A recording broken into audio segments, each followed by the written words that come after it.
Our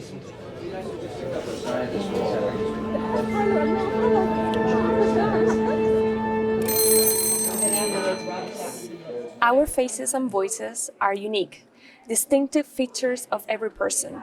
They reveal a person's own unrepeatable identity and are the defining elements of every encounter with others.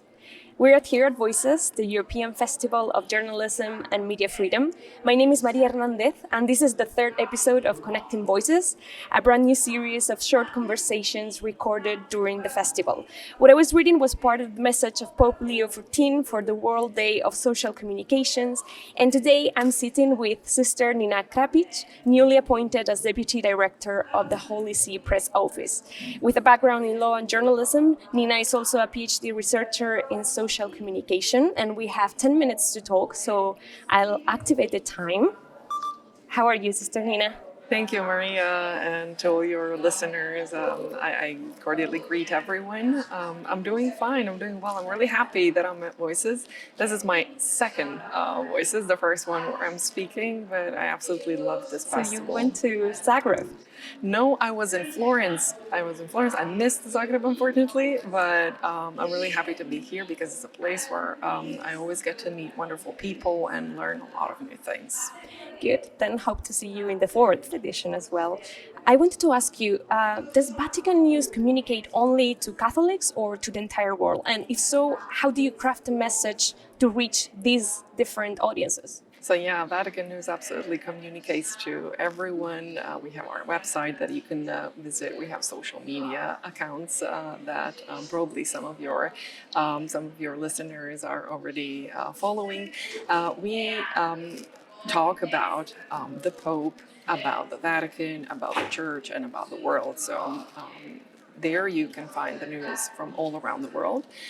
What is very special about Vatican News is that it operates on more than 50 languages, including sign languages. So it's a variety of languages.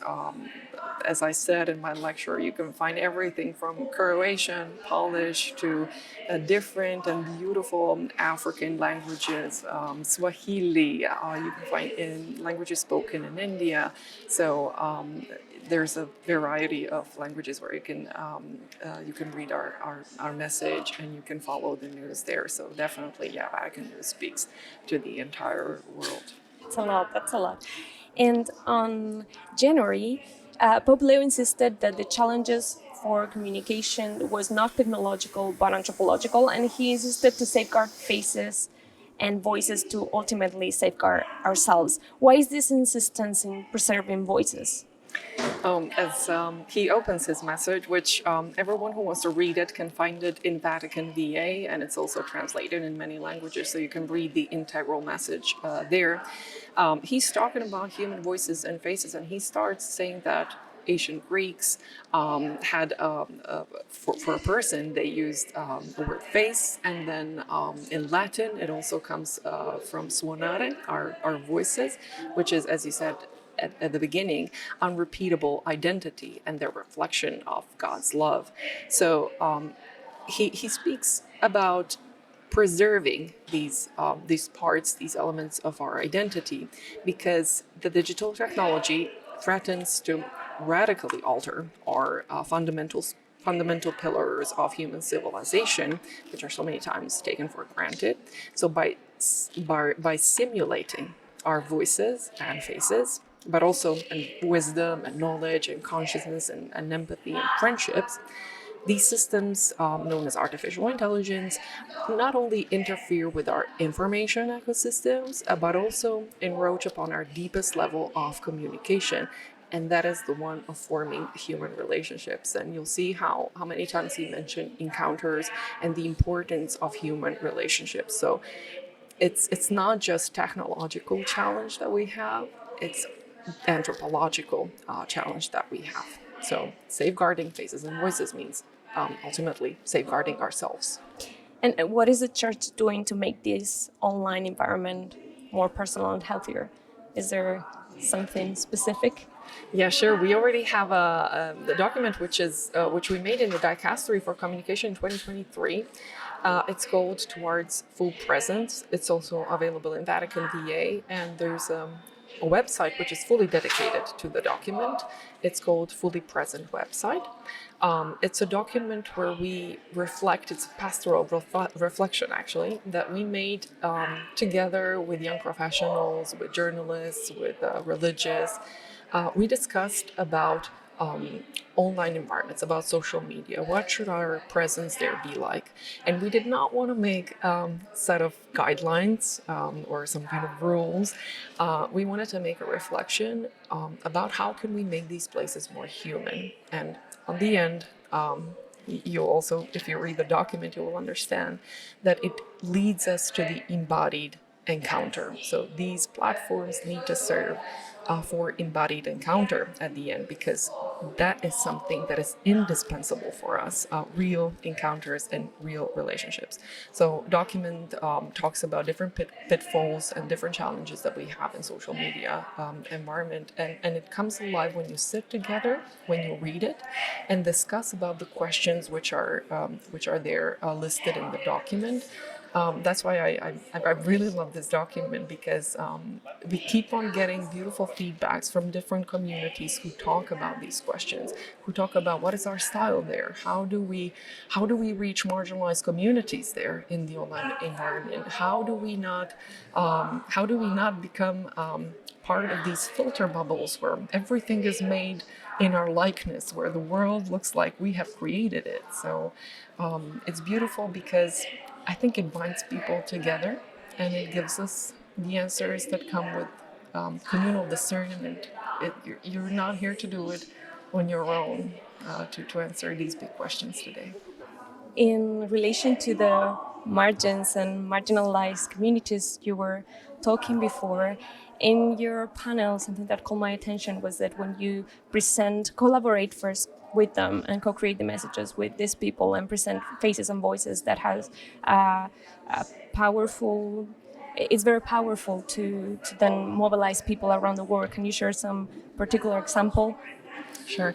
So the project that I presented was Pentecost Project, which is focused on training religious sisters. We have trained hundreds of religious sisters from all around the world, and they write articles. They send us articles. We translate in 10 languages every week.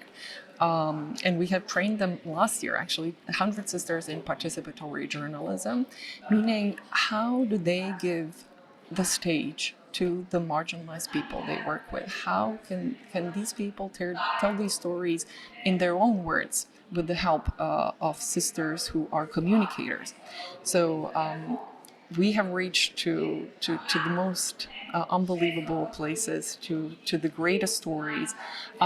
We have sisters who are in the conflicted areas, in the war areas, like sisters who are writing from South Sudan, sisters who are writing, we have a sister from Gaza, sisters who are writing from Ukraine, who report from missionary areas, saying what are the problems there, how can we help. Sisters who are advocating for justice in different areas, Africa, Americas. I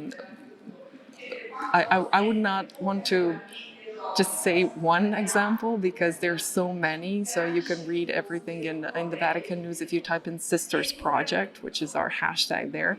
And the most amazing stories can be found there, because, you know, the perspective that religious sisters have on the marginalized communities is much different than our mainstream perspective that we can usually read, because margins are in the center of life of religious sisters, and the way they talk about the margins, the way they think about the margins, is not margins, it's the center, and they use different language. They deeply respect people that mainstream narratives have put somewhere in the margins.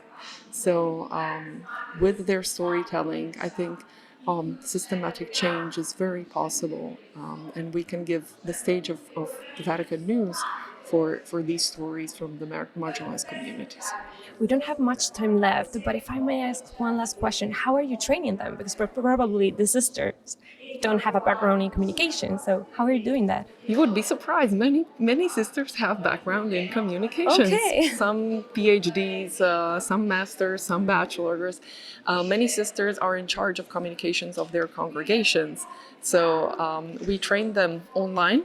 And we also take every year 12 sisters come to Vatican Media, and they stay with us and they learn in the professional environment how to communicate. So many sisters are very well educated in the area of communication. More work needs to be done, but they are.